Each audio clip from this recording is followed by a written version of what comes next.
冷静大对决，该冲还是该忍耐？忍耐派对上冲动派，这样做才是真王道。我其实是个很 peace 的人，应该今天是做真正要做对应的。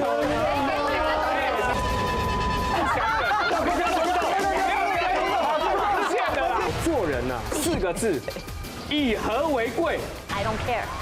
恋情被冲动朋友搞砸，一想讨拍再度被伤害。你最近有没有喜欢的女生啊？怎么样啊？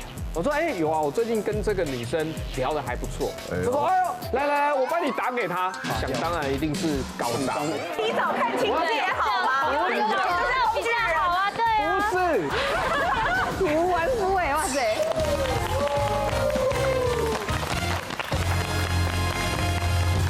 欢迎收看《女王大人》。晚安，你们好。冲动派的人生信仰就是不爽就讲出来，而忍耐派的信仰呢，却是多一事不如少一事。所以我们邀请到了天生个性冲动的和喜欢忍耐的这些朋友们来这边呢，好好来一场真性情大对决。不同人生哲学的两派人马，究竟会引爆出什么样激烈的火花呢？欢迎今天冲动派代表欢迎赵正平、杨浩如、王丽人，欢迎三位。欢迎。再来欢迎我们忍耐派的代表张彦明、易翔、郑泰。同时我们的女王团代表人气全方位网红 Fashion， 人气 YouTuber 阿里山，还有阿里山，还有新时代人气演员阿 Q。阿 Q， 看他们的脸看得出来他们是忍耐派还是冲动派吗？我觉得忍耐派，我觉得阿里山是冲动派。我也觉得。我觉得飞迅应该是冲动派，然后反而是阿 Q， 因为他有阿 Q 精神，所以他比较容易忍。他会他的个性比较忍，他会狼后，你知道吗？狼后。来，圈是冲动，叉是忍耐，请举牌。全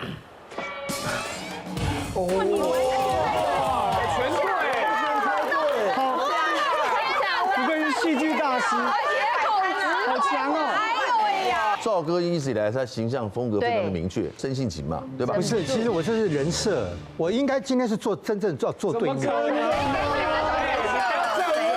你很能忍，因为我的幕后的工作是高压的，对，要不然其实相较来，我其实是个很 peace 的人啊。你是个屁，你是个屁什么？很 peace， 不是这个屁，你是想我是个屁人是不是？你不要重蹈，忍耐。这个节目是一直这样攻击来宾的吗？没有。我们只是看你多容易被激怒而已。人设嘛，我就说这是人设，要不然其实我们很忍。艺人以前就认识我。第一部戏就是跟赵哥，他那时候是幕后。我跟你说，其实你的本质是冲动，可是因为工作的关系，他每一天都是在压抑，他不能冲动。大家说什么都好，可是现在是你真的本性出来了啊！我也是啊，我也是，但也不忍你要帮他说话，你这没有帮我。我讲内讧了，真实的。我只能说，你们已经到了一个年纪，到了一定社会历练以后，不用忍了，你不忍了。就有人说，人过了50以后，就是最大的明显差异，就是不怕得罪人。对，心理专家指出，忍太久的人，不是爆炸就是消失。而冲太快的人，容易口出恶言，事后来后悔。太极端了。首先，我们来问一下冲动派的来宾啊。好，这边爱忍耐的人真的让我看不过去。我觉得我看不惯忍耐派的，就是什么都忍，然后他们的理想就是有事我们化小，然后小事化无，可是不能这样会被摆在头上啊？会吗？好，我举一个例子，这个是很多年前，就是《Mission Impossible 2》的时候，我记得那时候就是我跟2个姐妹，她们就是在台湾生长的，然后都好温柔，很文静。那我们那时候去是一个周末，然后我想说我花这个钱，我很喜欢 Tom Cruise， 我就是要看《Mission Impossible》，那我买票，那因为爆满的话，那现在还有位置吗？然后买票的人就是有啊。那我说可是因为我们3个想坐在一起，可以吗？他说可以。那我说那这个位置会是太前面？他说也还好。然后我说这个这个位置会是太旁边吗？像太左太右？因为这样子太侧你看不到。他说也还好。我问什么他都是也还好，然后都是模棱两可的那种。然后好，我们买了一张票，那时候是300多块400，因为还要买爆米花什么可乐，一个花了快400块。是，然后呢进去之后，我整个就是你知道。就是我脸垮下来，我大发疯，我心里这个火就是那升上来，什么样的我就没位置？有办法告诉一下，什么样的位置？第2排最右边，真的假的？这个叫也还好。对，还好吧？那这一场不用看了耶。是的，然后我的那2个姐妹就很优雅的，然后就她们其实傻眼，就是眼神就是就是在第2排最右边，然后可是她们就是还是那种这电影看完都落枕了，看都落枕了。而且我大近视，我视差很严重，然后我一看到我整个就是火气来，我说不行，我们要去看，而且。快开演了，因为人很多，排队排到进去快开演。我说没有要去看这个，我的朋友他们就说没关系，都已经买了，那种就是算了吧。我想说怎么能算了？我花这么多钱，而且我有问过，我不是没有问，假如没问就算了，我自己吃了。可是我有问过，然后他都说还好。可是是第2排最右边，我看不到，我花这么多钱，我不要看。然后我们就是爆米花、可乐都买，我说不行，我就是要去外面找那工作人员，然后去找 manager， 然后他们就很尴尬，因为他们就觉得，那时候我刚入演艺圈，他们说 Lisa 你这样子好吗？会被人家说难搞吧？我说 I don't care。我就是要冲出去，对，我直接对 I don't care， 我就直接冲出去，然后我就到前面，我就是跟那服务人说，你刚刚跟我说什么都还好，其实没有一样东西是还好的，它太前面是第2排，然后又太右边了。所以呢，他说对，他说 yes， 他没有说 yes， 说所以呢，家长过去，他说所以呢，然后我说所以请你叫你的 manager 出来。我就是反正站在大厅，然后电影也看不成，我也不要看，我就是坚持要我的钱回来。要讨回公道，旁边不懂，旁边不知道，看到就觉得很炫。而且我讲话就是我的姿态很多，然后他们就会觉得这个好难看的画面，所以那个 manager 就说没关系没关系，好，那个3位小姐我帮你退票。可是这样子我就达到我花那么多钱，我凭什么要坐在第2排最右边1200也还好吧，哪有多少？也是钱啊，也是钱啊！赵哥，我们那时候年轻，我那时候是刚拍戏哎，因为一集钱很难赚哎，一集大概6000。哪有我3000？拍你那3000，哇，然后打横高抬的一下，那中间发现那3000块跑到哪里？你接过了他的戏，他说6000，你说3000。哎呦，他想要帮我抬，他想要帮我抬我的价位。我说你怎么会买房子呢？可乐也拿了，爆米花也拿了，哇，边边，你会不会换票，或者是退票？会的，请举圈，请举牌。对，逸翔绝对不会，会的只有一个对，逸翔不会。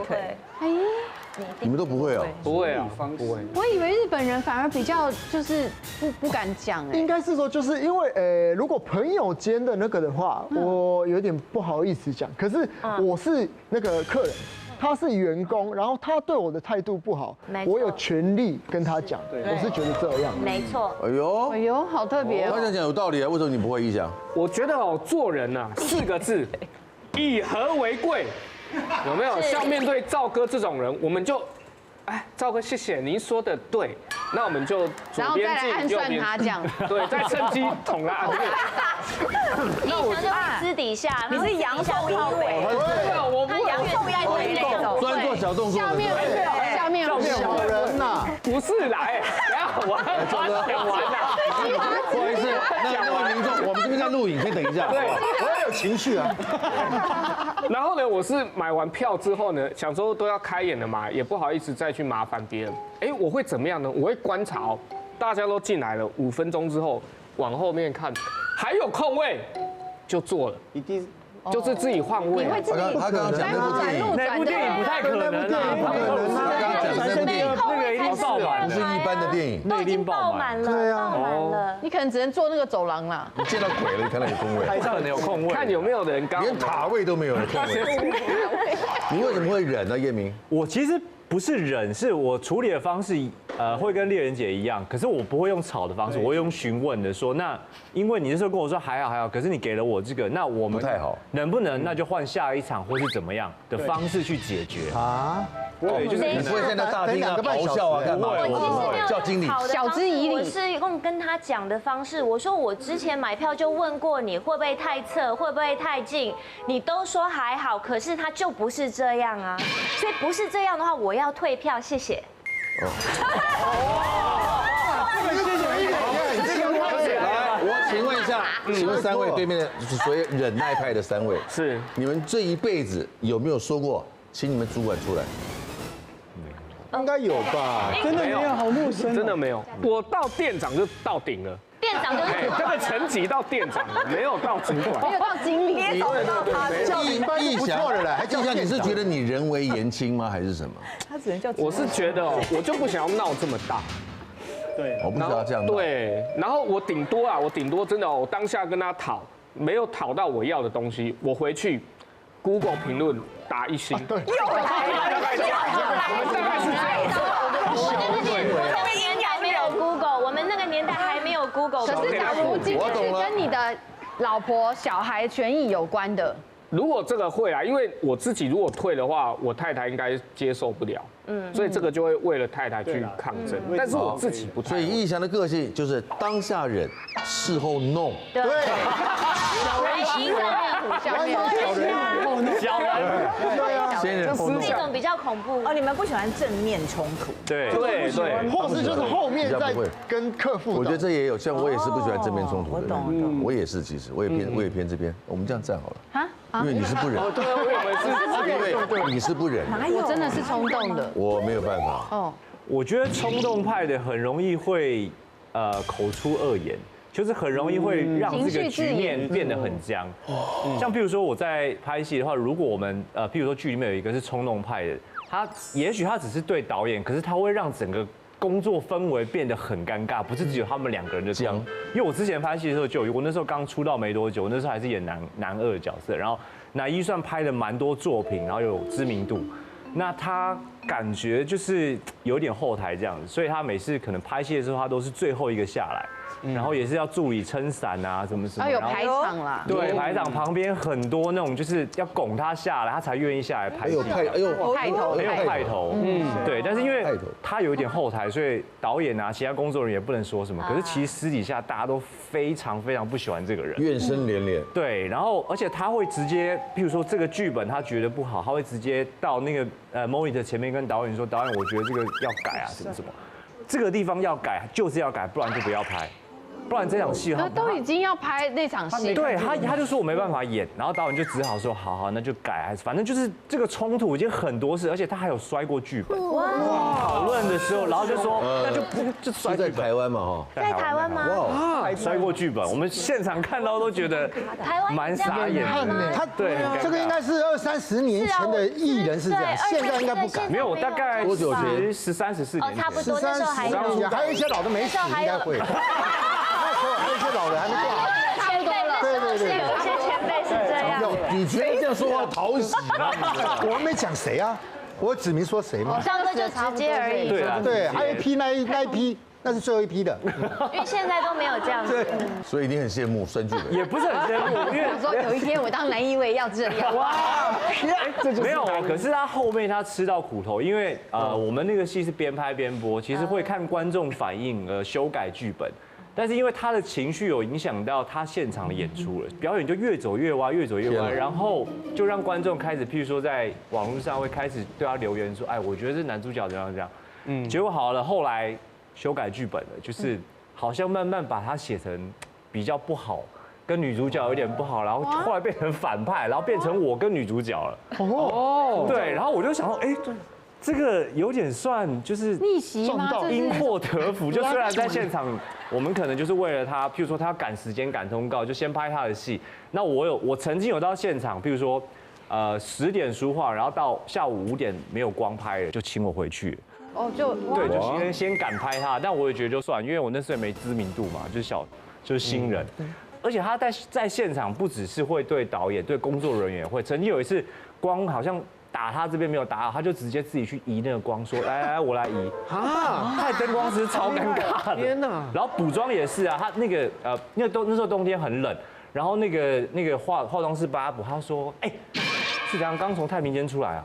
就是他的手很冰，这样他就是，那也太白目了吧？这些人都不能能得罪的。对，因为他觉得工作人员就是工作人员，他他根本不太白目， care。他真的太白目了吧？对啊工作人员是大头得罪，他现在还在吗？所以你说冲动不等于白目？当然啦，他那个是叫耍大牌，他是个性上有问题，他不是冲动，所以完全不一样。不是冲动而已。可是这个就是我刚刚讲的哦，你直接跟人家吵，其实旁边人都在看。对，那大家都会记得哦。那他就事后把你剧本写死或什么的，你就会被弄啊。所以要看跟谁吵啊，不能到处吵啊。我们也是会看人吵的。什么意思？我是跟化妆师吵架吗？我也不敢啊。你现在在分享冲动的智慧吗？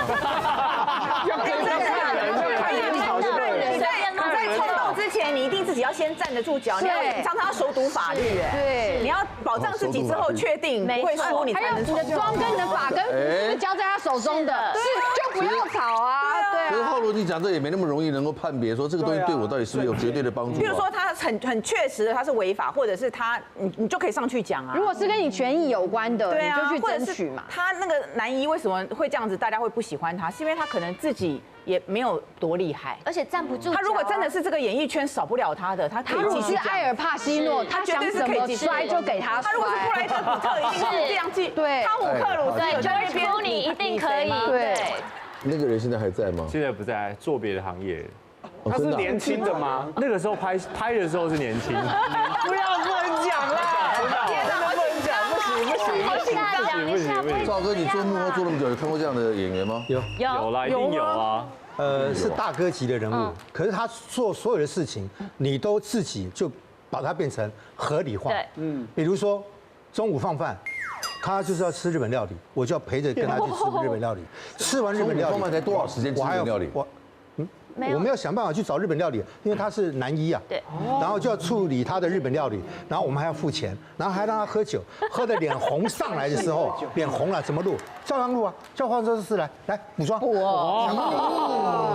真的，如果今天收工早，要去酒店喝一下，我们要跟着陪啊，真的，你说的是这个人已经30年前，没有，大概20年前， 20年前这个人已经走了，去天堂走了。那个时候他真的。他只要一出来，呼风唤雨的，就是大牌。哇塞！他只要一站在这个镜头前面，你所有人都一下就被比下去。所以他想要做什么事情，他是有实力的，都是合理。对，所以真的是台湾嘛，台湾。你说的是谁？好，我直接讲，反正消音就好。哦，那不一样哦，他那是真的不一样啦，level 太高了。我没生都知道他真的不一样，巨星哦。我们跟他合作过，我们知道他真的是走到哪我们就跟到哪。赵哥你来，你看不惯他们什么？忍耐派的哪一点你看不过去？就是爱忍耐的人啊，什么事情都不说，那什么事情都自己吞下来。哦，你觉得他们这样太委屈？不好吗？听我把故事说完，你们就知道好不好。因为这个好不好很主观呐。就我有个亲戚啊的一个女儿啊，其实大学毕业也2、3年，在外面都有工作，但是工作状况好像不怎么样。我们是有一次家族聚会吃饭的时候呢，那亲戚有跟我讲说，啊，咪咪都已经出来，大学毕业都已经很多年了，啊，工作都不是做得很顺利，啊，你现在在演艺圈这一行这么久了，看能不能给他介绍个工作。那我当时心里面想，技术的不可能嘛，摄影、灯光、剪接，这个他这专业人士对。那依我对她的认识，这个女孩子也不是很机灵的那一种，然后长得也不怎么样，更不可能当艺人，你知道？哇，你这个亲戚的女儿不会看我们节目吗？亲戚不会看吗？应该，我直接，因为艺人呢，我的子女有好多啦，有很多个，所以不担心。重点是什么？没有去工作的重点是。我们说不担心，演艺圈工作就放心了。重点是说，因为要安排他一个做什么，这是让我想一下，我就决定说啊，不然带他去做人的工作好了。人的工作是什么意思呢？就去做经纪人，尤其就是做助理，是最简单不过的嘛。对不对？应该。所以我就透过关系找一间大的经纪公司，跟人家那个总经理讲了一下，就说就小助理嘛，薪水随便给没关系，人家也愿意嘛。就应征上了。2个礼拜而已，人家老板就打给我。哦，忍耐派就是看不惯冲动人，1秒就暴走。我觉得冲动的人就是吵架讲话都很难听那种，你怎么不去吃屎啊？然后就我刚刚太冲动了，我只是做自己，我只没想这么多。现在大家都说忍一时风平浪静，但我真的觉得现在大部分的人都是退一步，他们得寸进尺。每个那个忍耐派的人是有原因才变成忍耐派，冲动派就是天生就是从一生开始就是冲动的。他们不懂4个字，叫做循序渐进。你看到没有？他就这样子。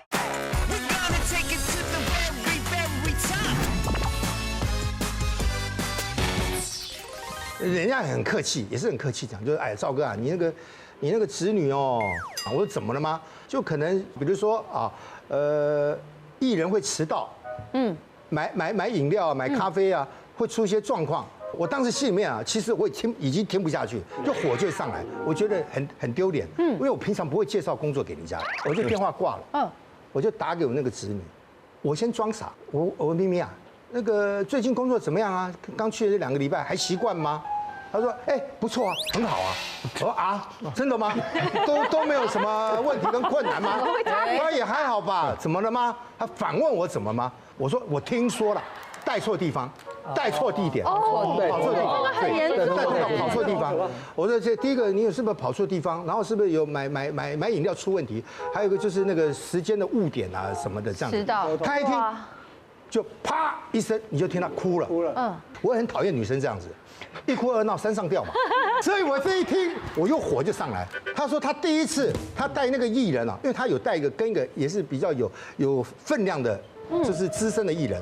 当时接到公司的前辈经纪的头交代是说去电视台开镜，没多久又改去制作公司去开镜，那但是有个但书就是说还会告诉你最后去哪里，因为还不确定。哎，这个小女生不知道是反应不够快还是怎么样，反正他就认为一定会等到电话，所以呢，他就跑去制作公司去了，因为他最后的消息是制作公司嘛。但到了制作公司以后才傻眼，制作公司人哪有在那边开镜，是在电视台开镜。那这个事情发好了，对，那这个事情艺人当然发飙嘛，当然了，跑来跑去在搞什么，对不对？对啊。那这个事情呢，一定要就责任归属，那怪谁？那当然就是你新人要扛啊，所以他忍下来。那另外一件事情是说，那么他们会带艺人出去工作。那么那一次是说不坐高铁，坐火车。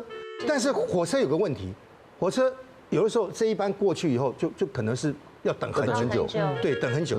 那他是说那一次他是跟经纪人呢在台北上火车，但是艺人是从南港上，但是是同一班的车，最后会碰在一起是没有问题的。可是他说当天经纪人居然跟他讲说，时间还没到点，去买3杯咖啡，但他没有去算一下时间快到，根本轮到你的时候，可能你坐不到火车。好了，经纪人当然大发飙啊，所以这个事情要怪又要怪谁？当然怪买咖啡的喽。委屈啊！这件事他都忍下来，他认为他应该有机会啊，是不是可以再更好？还是适合这个工作？对，可是他是新人，他能不忍吗？我请问一下。对，现在问题来了，那我就骂了。我说这以上刚刚讲的错都不是你的错，你要跟老板讲，要不然你以为老板会认为是我找来人是笨蛋啊？他觉得应该先以大局为重，他是新人可以学习。然后还第二点就是说，我是他介绍来的，他不想丢我的脸，然后动不动就讲，他让你有面子，对，所以他就扛下来。所以阿 Q 也这样认为，对，因为我觉得他们会这样子对你的心态，你怎么讲他们都不会觉得是自己的问题，就你怎么沟通都没有用，他们只会觉得你已经这么烂了，你现在还抱怨。然后现在我又是赵哥介绍的，我完全就是那我会选择那就好好的做完离职就好，我不会去吵这个东西。可是我听下来，基本上这个侄女从头到尾就是不适合做这个，因为我从小就是我们 intern 我们做助理你就是要帮人家解决问题，你就是帮老板解决问题，他要什么你就是要想办法。对你不能就是好，我当助理，你叫我去买咖啡虽然时间只剩5分钟，那个火车要开你叫我去买我就去买。这个就已经是他自己没有责任，这是这子女做的不好。不管当任何人的助理，其实你的工作就是要把事情办好。那可能他现在可以了，那只是他，因为他那时候太新了，对啊。那个。其实就是我觉得每个那个忍耐派的人是有原因才变成忍耐派。对，像我不是天生的，是后来的。对，冲动派就是天生就是从一生开始就是冲动的。我觉得一生出来就不是手，对，很冲啊。对，妈妈我要喝奶那种的，对啊，我们就是像我是爸从妈妈身上拉出来，拉慢一点，很多，你不知道那个产道很挤啊，很冲动。我觉得讲话抖了。对，我相信他们是这样生出来的。可是我们就是很忍耐的。像我爸爸，他是就是很爱生气的那种，爱生气。对，要好人，可是又是爱生气，就是冲动。像就是比如说有一些店员。就是接客的时候，因为我记得那个时候他是单眼皮，然后讲话也小声，所以我爸以为是他就是在瞪着我爸说你叫什么之类的。我爸就是怎样？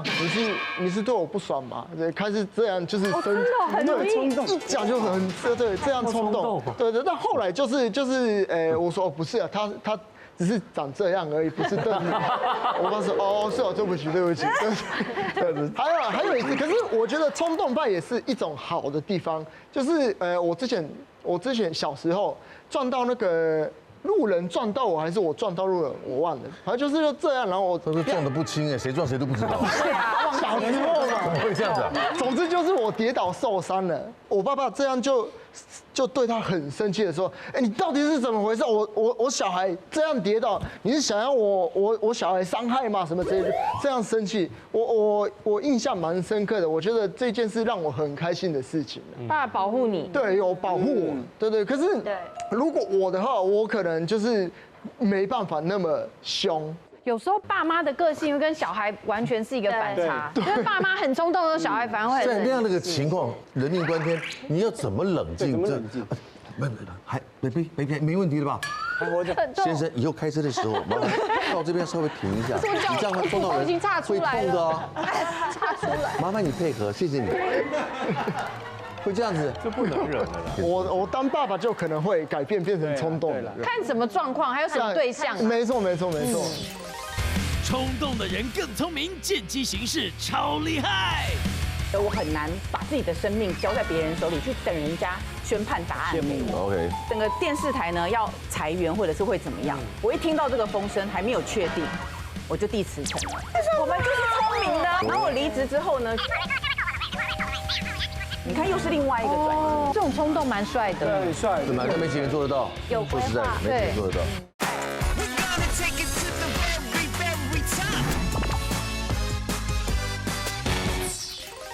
现在大家都说忍一时风平浪静，但我真的觉得现在大部分的人都是退一步，他们得寸进尺。真的，对不对？其实真的就是这样子。而且，因为我现在要讲的是一个我朋友的感情事，虽然感情事我不干涉，因为我觉得男未婚女未嫁都会，就是他们自己变数还很多。对，变数还很多。但是我这个朋友我看不下去，他是因为这个小三他已经直接来挑衅正宫了。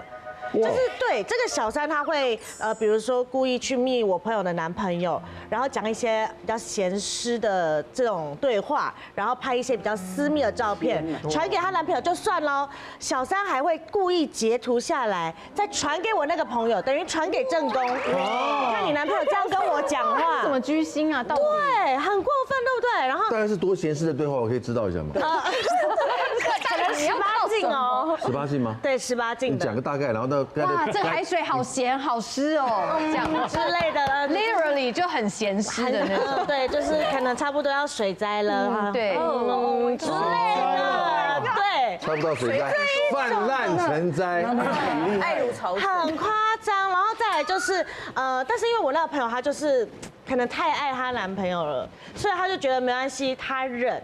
然后都对很多诸如此类的事情，他都一直忍。然后可是我就最看不下去是有一次，因为他们还是有继续在一起哦，因为他就想忍嘛。有一次我跟那个朋友一起去餐厅吃饭，然后她还有跟她男朋友报备说，我跟飞迅在哪里吃饭，几点回家这样。她男朋友超白目，直接带那个小三过来一起用餐，还坐在我们隔壁的位置。最夸张的是，那个正宫直接走过来我们的位置，对着我朋友这样。还敢来吃饭？小三走过来，对，小三对正宫说，还敢来吃饭 ？Hello，们先坐在这边吃饭。这在当下，你也在当下吗？我也在当下，这个受不了。我当下受不了，我直接拍桌子站起来说现在是怎样？然后我那个朋友是拉着我的手说你不要这样。正宫叫你不要冲动。对，你那个正宫不是看上那男生什么他的钱吗？还是他是高富帅还是怎样？我觉得就是有的时候小女生会恋爱脑，就是因为她这样什么都忍，可是她觉得不行，我就是要跟这个男生在一起。疯了，我就是要永远跟他在一起。他真的疯了，他后来直接就社群软体也关闭，电话也不接，整个人直接人间蒸发。然后我们找了他1年多，到后来他的家人才跟我们说，他这1年多完全都关在家，而且是关在房间，连踏出房门都不踏出。哎呦，对，然后他爸妈要给他吃饭，还要放到门口，还要看他心情要不要打开来吃这样子。对，完全憋出病来，所以我真的觉得有委屈极端啊，这个没什么好忍，真的。哎，我们现在开始开场白不是说忍久了就不是什么，不是生病就是消失，对，对不对？对。我觉得冲动的人就是很常用说，我只是做自己来那个保护他的言论，给一个自圆其说。对啊，每次吵架就说吵架讲话都很难听，然后说你怎么不去吃屎啊？你不去死一死啊？女友今天有来吗？啊，不是他，不是他。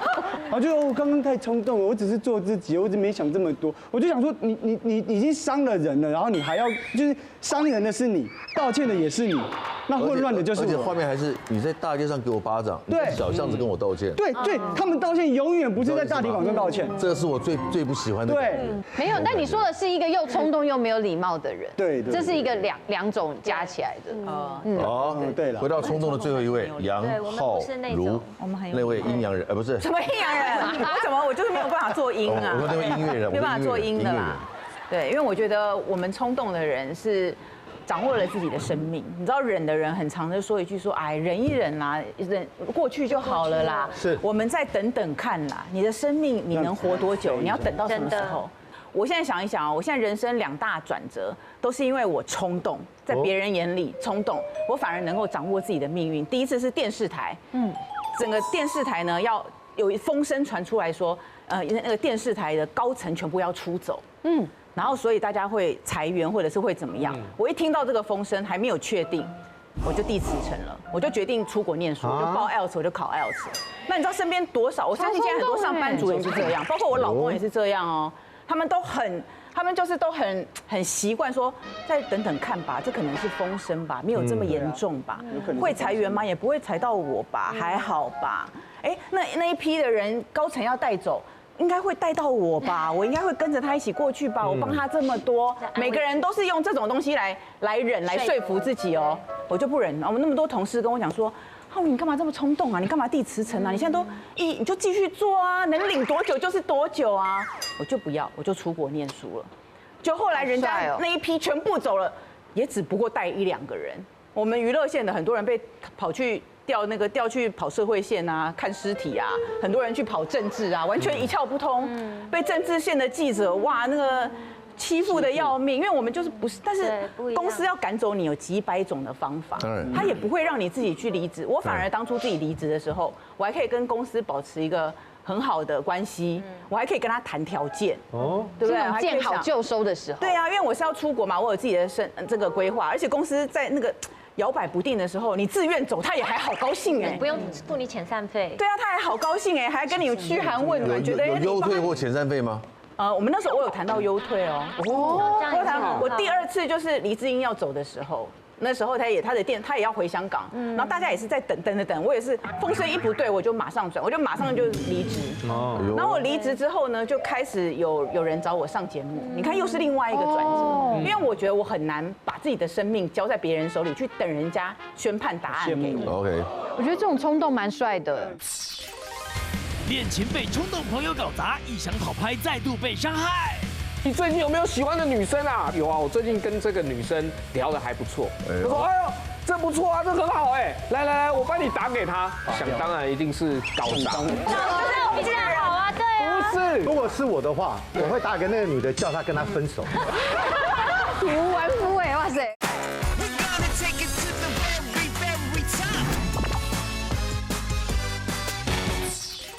我很难把自己的生命交在别人手里，去等人家宣判答案给我。 OK， 我觉得这种冲动蛮帅的，对，很帅。对吧？那没几个人做得到，有规划，没几个人做得到。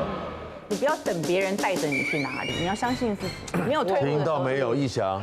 啊，真的，这个我是要跟浩如姐学习。这真的要。其实刚刚讲的哦，就是譬如说，我觉得冲动派的人，就是因为他们没有经过一个思考，我觉得从0到100，他就直接出去了。对，对不对？他们不懂4个字，叫做循序渐进。哦，哎，像我之前，哎呦，来，在追一个女生，不得了，欣赏她很久，先从1垒到2垒，2垒到3垒，对，对不对？你不能一下子跑到本垒不行啊，人家会不舒服，一定会死在本垒前。对，真的。在本垒前。然后呢，我就2个月、3个月这样慢慢每天跟他聊天。好，我有一个朋友，冲动派，哦，就像赵哥这样子，哎，他很热心哦，说，哎，你最近有没有喜欢的女生啊？怎么样啊？我说，哎，有啊，我最近跟这个女生聊得还不错。他说，哎呦，这不错啊，这很好哎，来，我帮你打给他。我说不用吧，你干嘛这样子？太突然了。哎，然后他就真的拨电话。赵哥为什么要这么做呢？就是那个人就是觉得那个人不是赵哥，对，不是赵哥，他就很热心啊，觉得很想帮我。如果是我的话，我会打给那个女的，叫她跟他分手。不需要，不要这样。我觉得你们分手，你们不是，不要闹，谢谢。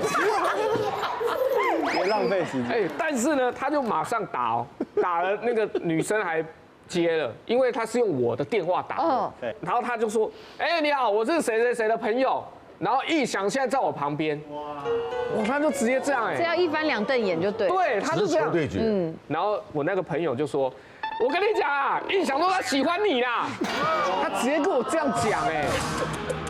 直接这招太险了啦！对啊，然后就一翻两瞪眼啊，5-5波就很尴尬。然后那女生，可见这女生没有很喜欢你，就不要浪费时间。但是不是这样子？有时候感情是要培养的。提早看清楚也好吗？不浪费什么？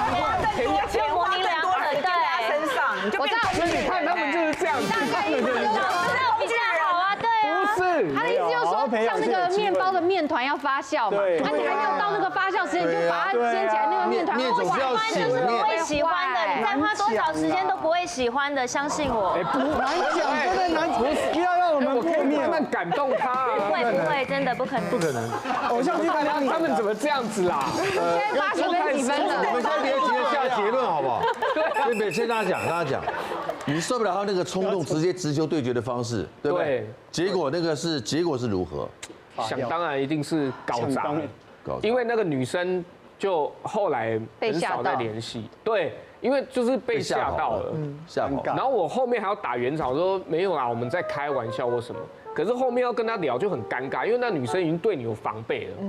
哦，对啊，我不认为是防备，他喜欢你，一开始就不喜欢你。对啊，他不是没出过社会，有防备。我们结婚2-3个月哦，刚好有在2-3个月，2-3个月太久了。没有，再讲一下。体无完肤哎，哇塞！你们数落他可以循序渐进的。我跟你讲啊，你如果真的要讲到这样，对不对？一直攻击我，我现在100分，我要来爆料。好，来，我加码爆料一个，他忍不了了。赵哥的料。哎呦，哇！我跟你讲，不想忍。你看到没有？他就这样子。对，还没爆，脏话就出来。我传简讯给兄弟。就在楼下等，在录影，好凶哦！半个小时到。不要，赵哥，不要只是讲，你现在去发酵。哎，不要这样，不要这样。好了，我要跟大家讲，就是大概10年前啊，出了一个新闻，红鲟事件。对，就是吃红鲟没有付钱的那时候，哎，结果没想到哦，新闻出来的那当下哦，第一个打电话给我的是赵哥。哦，哎呦，他打电话关心我，所以我觉得其实我也不是讨厌冲动派的，我觉得在有些事情的时候，他们是很直接会给你关怀、给你帮助。真的。可是可是很多时候是他们太快出来，那个情绪都夹杂在里面，对，伤至精什么就出来。如果说他们能在缓一下，把那个情绪拿掉，然后就事论事这样子。我觉得我这样子，我会跟赵哥当很好的朋友。结果你现在没办法当朋友，现在是因为他没办法就事论事。哎，也没有，现在是慢慢要变成朋友了，对不对，赵哥？哦，我已经4年。平安。教友吗？人家说我们很快就要当朋友了，你回平安干什么？教友啊，这基督徒的用语，对，平安。其实这个整个的社会上目前弥漫的都是冲动的氛围，现在都是先找他一定看我怎么样，都先从负面的感受去想。哦，不信你问一下阿里山，对不对？啊？然后我觉得我是，掉我身上没有，枪会打过去。我觉得我是相反的，我是非常有正义感的人，所以我你的冲动只是纯属正义。对。漂亮，说来听听。因为我最受不了忍耐的人，就是他们的忍耐是为了自保跟权宜。就是很特别的观点。对，他们的权宜之计就是忍耐。这个故事就是我国中的时候，大家也知道，国中就是同儕压力很大的时候，然后你会跟风嘛。然后我们班就是有一个女生被霸凌得很惨，就是被丢厨余然后吐口水。丢厨余？对，很夸张，真的很夸张。我们那时候是有，对，非常夸张。然后好夸张哦！我是完全看不下去的，所以我都每一次我都会站起来，然后走到那个女生旁边，然后我还在班上可能还稍微有一点点权力，所以我会站在她前面，然后帮她收拾那些残局。那为什么不是直接对那个霸凌她的人呢？打不过啊，全班全班。对，然后全班都在霸凌她。对，他没怕一个人为了她去对抗全班。对，而且要么就是大家都很安静的坐着，这就是我受不了的地方，就是大家都会漠视这件事情。上班族该冲还该忍，这个难题你怎么选？准备了一整晚的提案要跟老板报告，到了简报当天，自己的主管却抢先发言，你会当场说出来吗？你们一定本来就会忍，对，连吐你口水干嘛你都会忍。太夸张，不要误会你就。曾经当场这样对我的主管说过，你当然就是要站出来，有什么好忍的？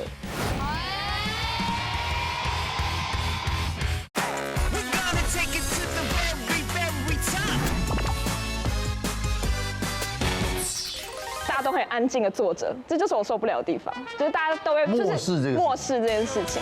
但是当时就是很多同学都会拉住我说：“你不要冲动，你忍一下，不然你到时候就是下一个他们攻击的对象。”然后我就说，但是这个不是重点啊，重点是现在有人需要帮忙，你当然就是要站出来，有什么好忍的？好，就算你真的要变成众矢之的好了，那如果大家一起站起来，不就不会了吗？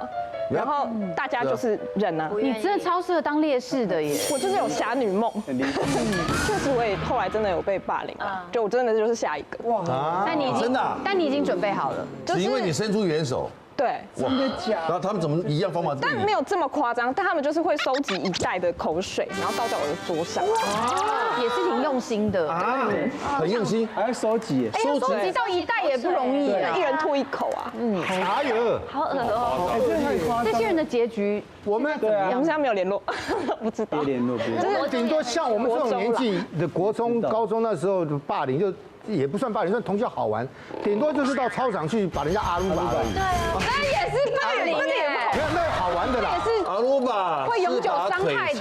看看撞树啊，就是小蛋比树还大，蛋会破掉的。对啊，很危险的。这个叫做好玩。平安，好不好？我祝你平安。平安。哦。来，我们接下来进行接下来这个环节。女王大调查。好，我们就问一个。陈老板准备，就问一题：这个状况你会忍下去，还是会说出来？你独自熬夜准备了一整晚的提案，要跟老板报告。到了简报当天，自己的主管却抢先发言，直接把你的内容整个拿过来当成他自己的来报告。哇！老板听了非常满意。这时候你心里气炸，手心冒汗。但如果这时候你开口反驳，等于公开跟你的主管撕破脸。可是如果你不说，又等于眼睁睁让这个主管拿走你的努力。你会当场说出来吗？请举牌。当场哦，我说当场哦。当场。哇！你们都只有你会说哎。哇！当场你很帅。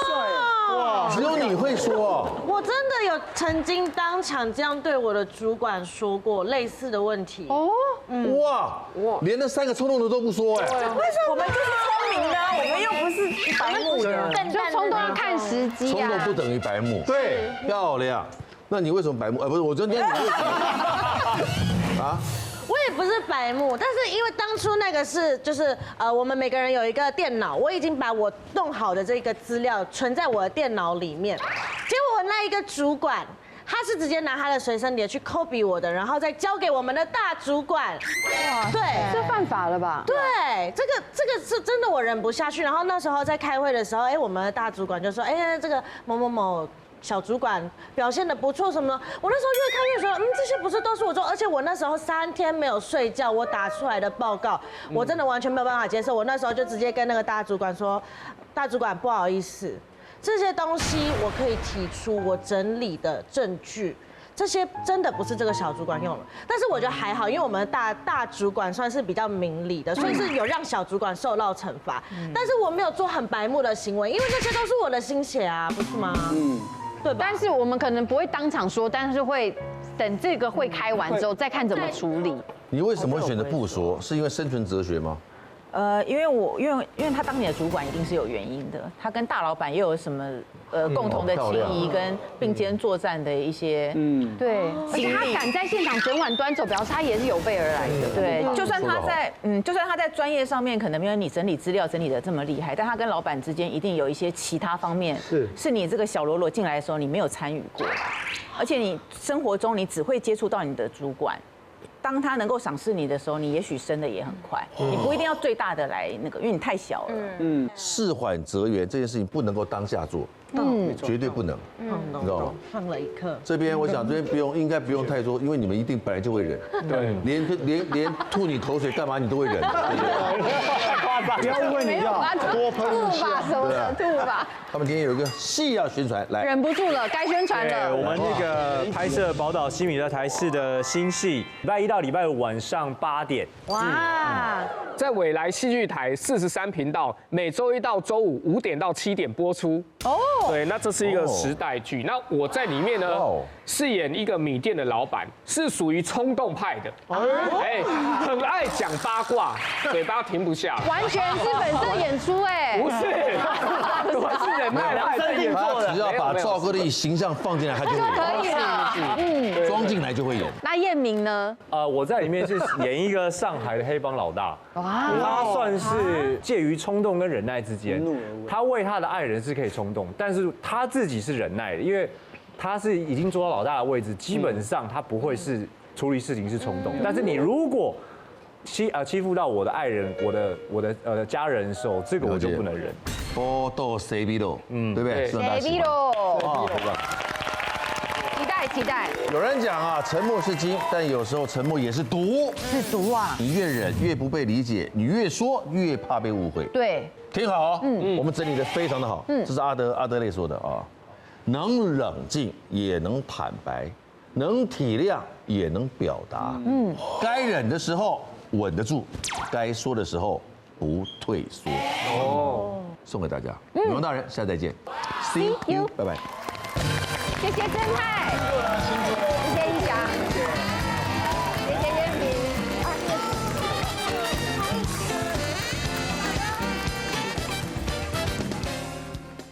快订阅未来中国台 YouTube 频道，开启小铃铛就可以看到最新的女王大人哦。